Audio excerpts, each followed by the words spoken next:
Nossa alegria, telespectadores, por estarmos com vocês mais uma vez no programa ASP-UF em Ação da Associação de Professores Inativos da Universidade Federal Fluminense.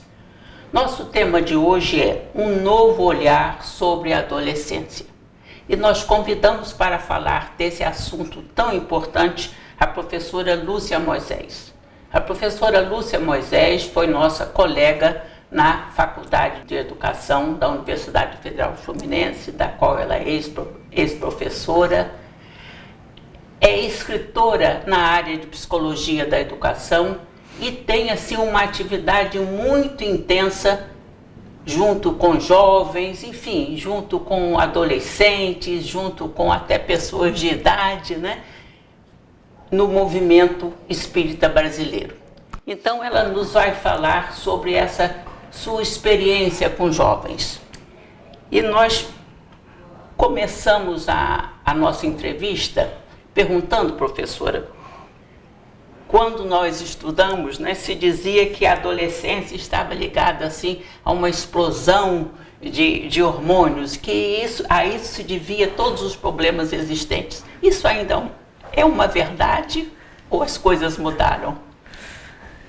Tânia, realmente a gente estudou, nós fomos produtos da mesma faculdade e durante muitos anos nós respondíamos que sim, que essa era a concepção, que aquelas mudanças comportamentais da adolescência eram relacionadas à questão hormonal. Mas hoje, com o avanço das neurociências, nós sabemos que de verdade não é assim não. As grandes mudanças estão no cérebro. É claro que os hormônios estão lá e que também tem o seu papel. Mas a grande mudança comportamental que se percebe hoje, que as neurociências apontam, são pelo menos duas grandes mudanças e que nós pretendemos, então, abordar essas mudanças. Né? São mudanças no cérebro.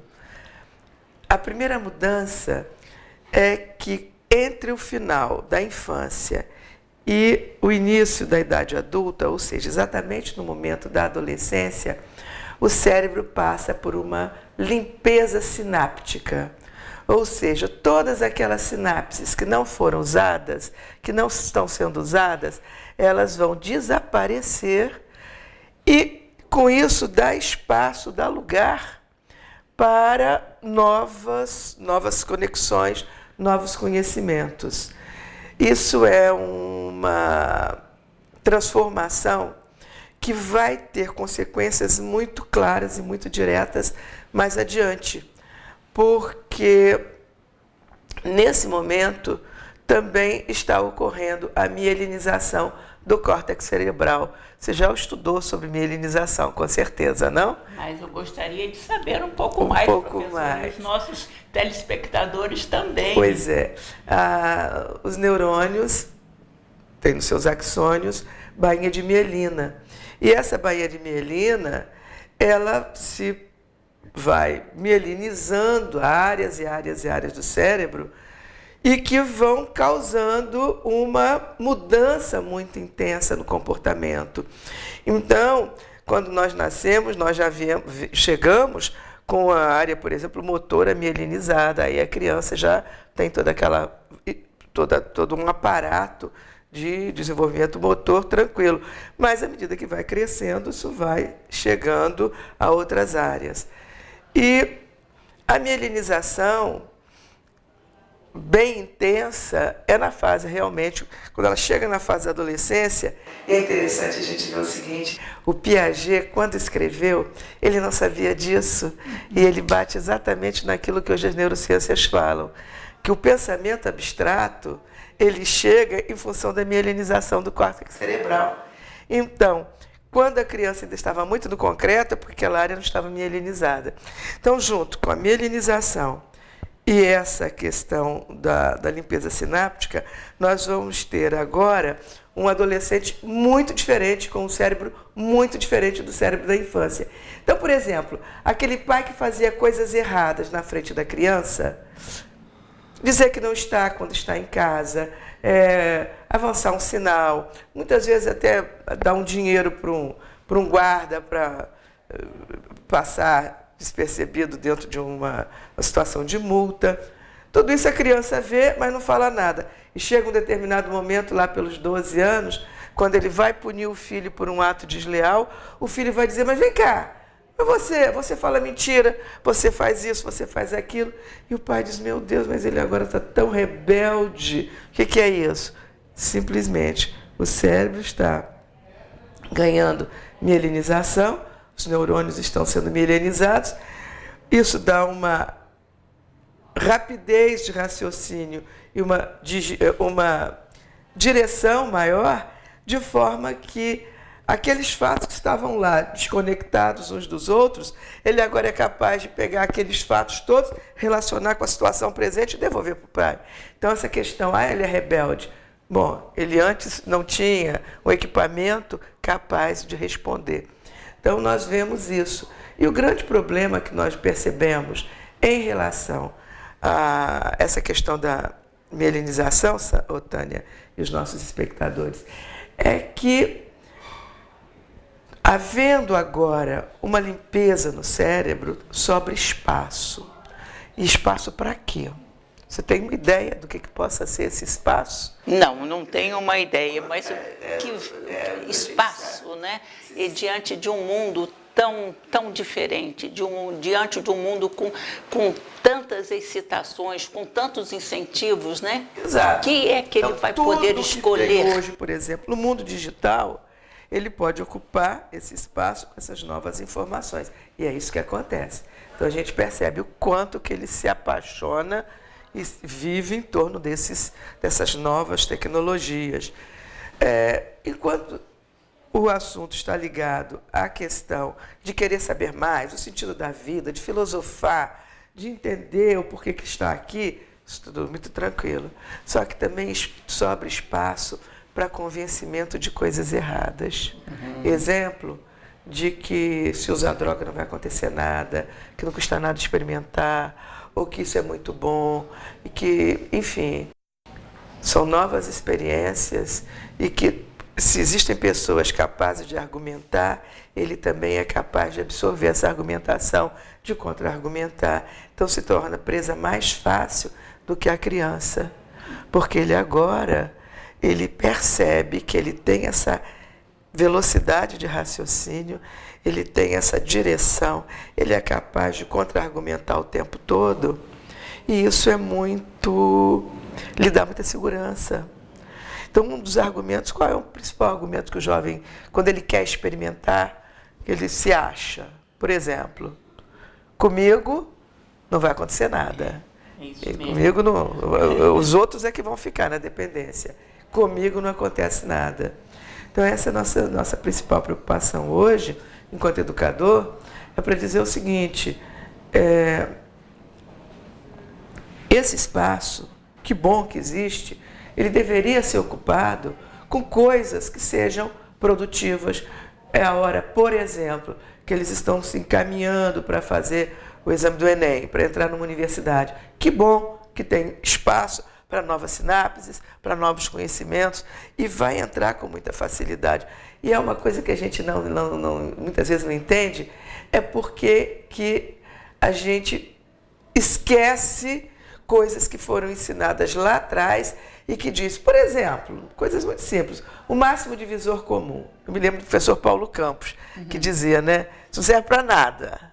Desculpem os engenheiros que acham que serve para alguma coisa, ou os matemáticos. Depois que passa e que a gente nunca mais usa, eu pergunto, quem é que saberia fazer?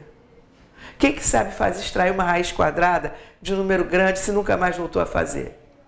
No entanto, se a gente perguntar para pessoas até às vezes de mais idade e para os jovens, qual é a fórmula, por exemplo, da equação de segundo grau, essa a gente não esquece. Por quê? Porque a gente continua usando, vai fazer o exame para a universidade e continua usando. Então, não há problema nenhum que a gente diga assim, nossa, eu sabia de cor o nome de todos os rios ou de todos os lagos, ou então eu sabia o nome de todos os ossos, hoje não sei mais. Bobagem. Isso aí é por conta da limpeza sináptica, que vai dizer o seguinte, não usou? Dançou. Não precisa, não tem necessidade. Então, né? professora, as neurociências, né, elas devem assim movimentar, mudar completamente até o que nós vamos ensinar, a maneira de ensinar, porque nós, pelo que a senhora está colocando aí, tudo aquilo que não for prático, tudo aquilo que não for assim, tiver uma utilidade, né, aquilo vai se perder, né? Bom, como passado, nós podemos, né, na infância, pensar sobre isso? Que na infância não foi utilizado mais, vai se perder. No entanto, não é que todo conhecimento seja prático. Pelo contrário, o jovem agora, e o Piaget dizia isso, né, que o pensamento abstrato começa depois dos 11, 12 anos, e é verdade, porque ele agora, com os neurônios, com os axônios mielinizados, ele tem muito mais velocidade e muito mais direção. E é capaz de fazer abstração. E é por isso que fica filosofando, é por isso que vai, não é só a questão do concreto. Do concreto, não. Ele pode também entrar no abstrato. Ele gosta de discutir filosofia, gosta de discutir política, pelo menos gostava. Hoje, o que nós estamos vendo, e o que eu quero dizer é o seguinte: o que nós precisamos é saber que existe espaço disponível e vamos eleger o que é melhor para os nossos filhos, para os nossos netos, para o jovem que a gente trabalha, ocupar esse espaço, porque se nós não ocuparmos com coisas boas, vai ter muita gente aí interessada em ocupar com coisa ruim. Então, essa é a grande mensagem. Vamos ocupar com coisa que vale a pena. E sobre essa ocupação de espaço, com sua experiência, viajando por esse país todo, encontrando com jovens, com professores. Existe muito jovem. Eu até gosto de falar um pouco da área de informática. Nós sabemos que quem produz hoje em informática, os softwares, os games, são jovens, são pessoas jovens. Meninos estão aí ganhando dinheiro, já com 14, 15, 16 anos, mostrando isso. Então, o que as neurociências estão nos mostrando, quer dizer, estou falando agora dessa primeira parte, né? É isso. Com essas limpezas sinápticas, nós estamos ganhando, o jovem, as pessoas ganham espaço, e esse espaço precisa ser bem ocupado. Então, telespectadores, nós estamos terminando esse primeiro bloco, mas continue conosco, porque vocês terão muito mais a aprender nessa entrevista que nós estamos fazendo com a professora Lúcia Moisés sobre um novo olhar sobre o adolescente. Continuaremos dentro de instantes.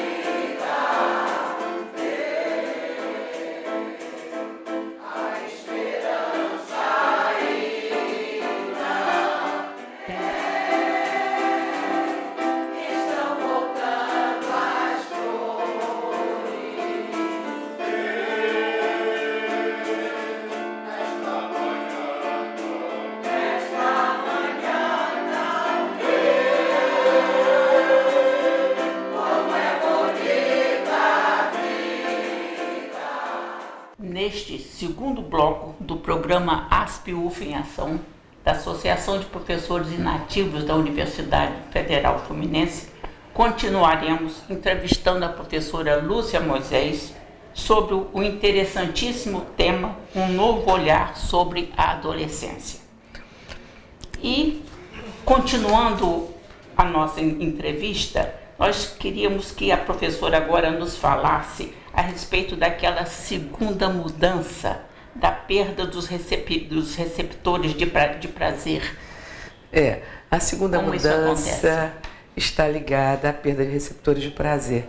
E é o seguinte, no momento da adolescência, entre o final da infância e o início da fase adulta, o cérebro perde de 1/3 a metade de receptores de dopamina, que é o neurotransmissor do prazer.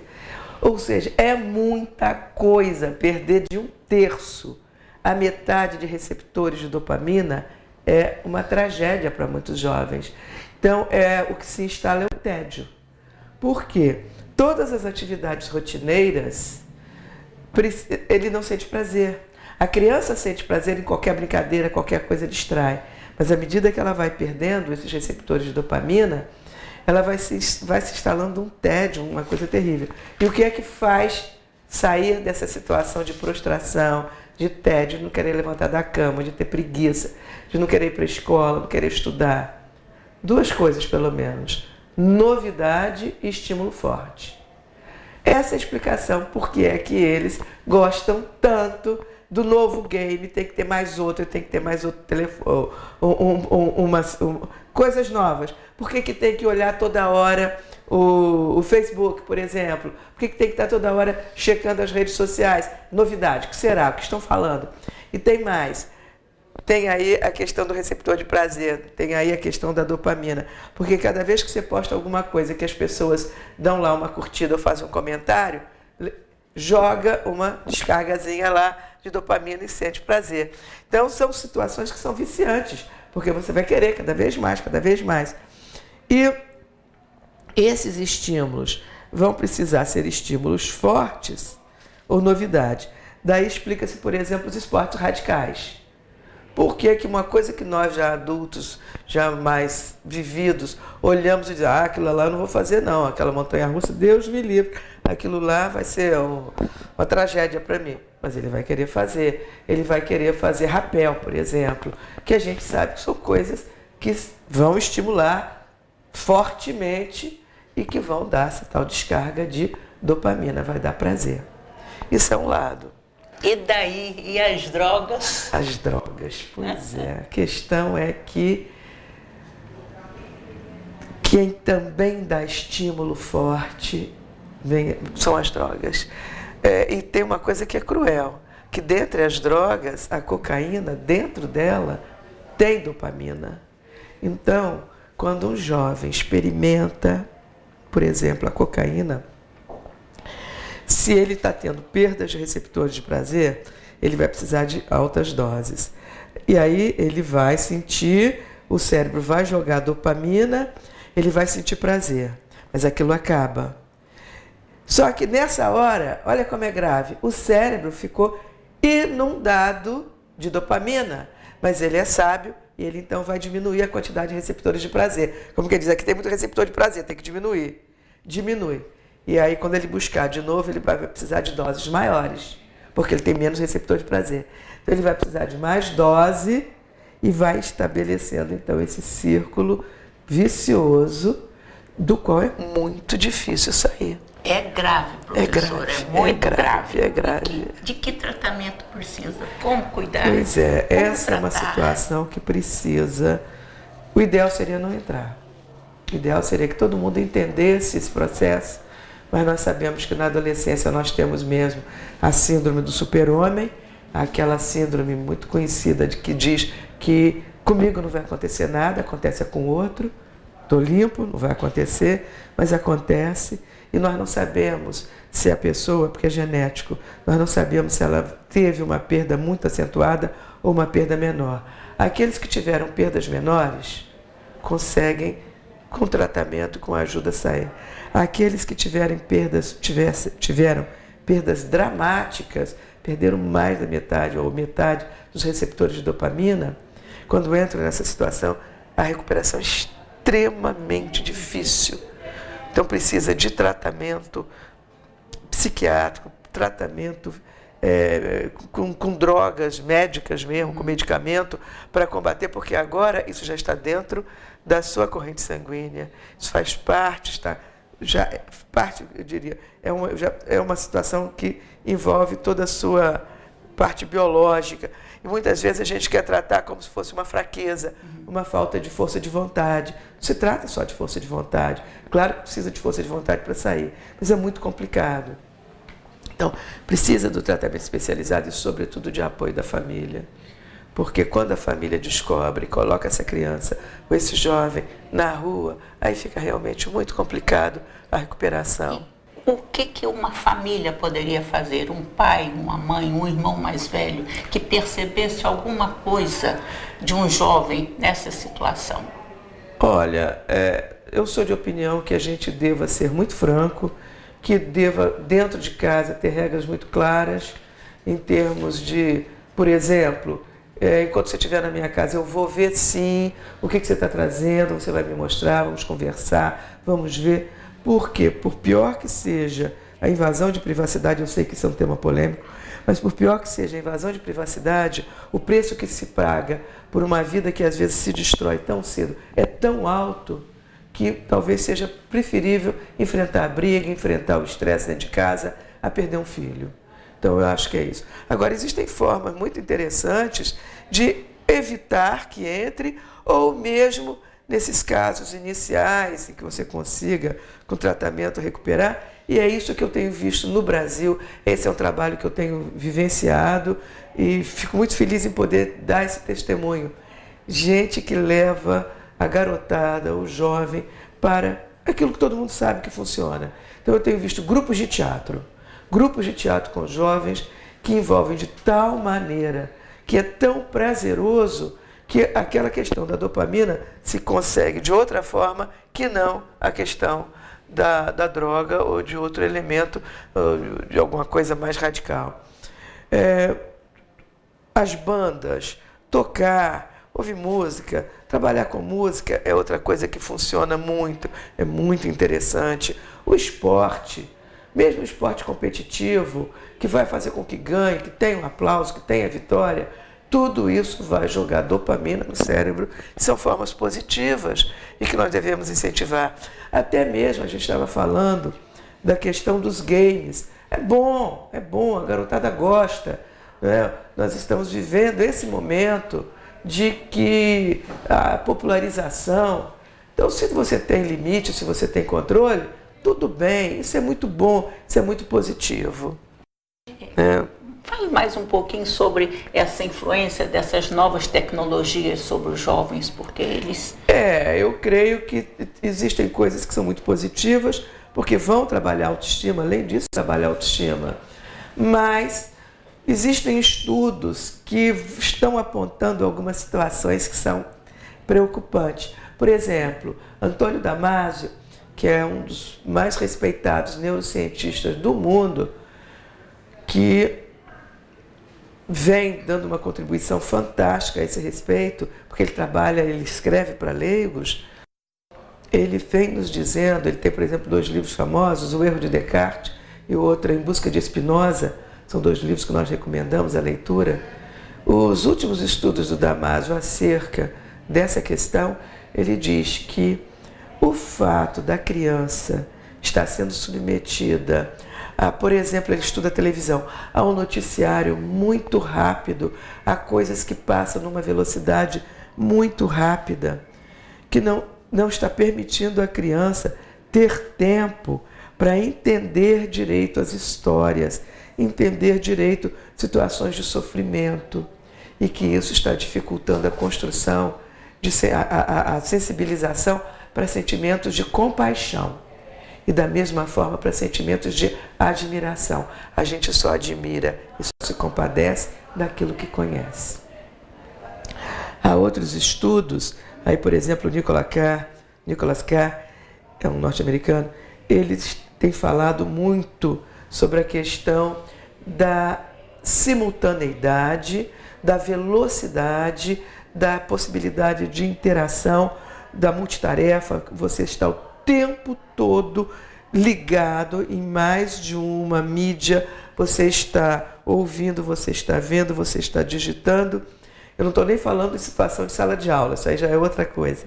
Mas eles estão nos mostrando que os jovens, as crianças, que estão eternamente conectados com seus aparelhos, que estão o tempo, aquele aparelho, é a rede social, que o tempo todo está solicitando, ele está encontrando muita dificuldade para concentração, para se concentrar nos estudos, se concentrar em alguma coisa, porque tudo leva para dispersão. O pensamento dele é muito disperso. E, sobretudo, com uma uma profunda dificuldade em ler coisas mais sérias, estudar ou ouvir coisas mais sérias, que levem mais tempo, porque isso causa muito enfado. A velocidade do mundo virtual é muito diferente da velocidade do mundo real quando você precisa estudar, por exemplo, aprender uma coisa nova. Então, está sendo quase que intolerável a situação de sala de aula. E eles estão nos chamando a atenção para isso. Então, são situações que a tecnologia tem coisas muito boas, e nós não negamos isso, mas precisamos dar limites. Tudo acho que é uma questão de limites. Infelizmente, nós estamos chegando ao final do nosso programa. Nós sabemos que você teria muita coisa para nos dizer a respeito desse assunto tão importante e deixamos a vocês esse minuto final, né, para suas considerações. Eu agradeço o convite e sugiro uma leitura a uma companheira nossa da UFRJ, Suzana Herculano Uzel, conhecida como Suzana Herculano. Ela tem um livro chamado O Cérebro em Transformação, falando sobre a adolescência, que eu recomendo, vale a pena. E acredito que vale a pena a gente dar um pouco mais de atenção aos nossos queridos, aos nossos jovens, porque é uma fase maravilhosa, tão produtiva e tão rica, e que merece que a gente dialogue, que a gente acompanhe, vivendo junto esse momento precioso da nossa vida. Muito obrigada a todos e obrigada, Tânia, pelo convite. É a nossa humanidade da manhã, são eles, né? Infelizmente, nós estamos chegando ao final de mais um programa ASP-UF em Ação da Associação de Professores Inativos da Universidade Federal Fluminense. Agradecemos a nossa entrevistada, a professora Lúcia Moisés, e você poderá ficar conosco, telespectador, para assistir a mais programas, seja na telinha ou pelo UFTube. Comunique-se conosco por e-mail ou telefone e veja o nosso interesse na telinha. Muito obrigada.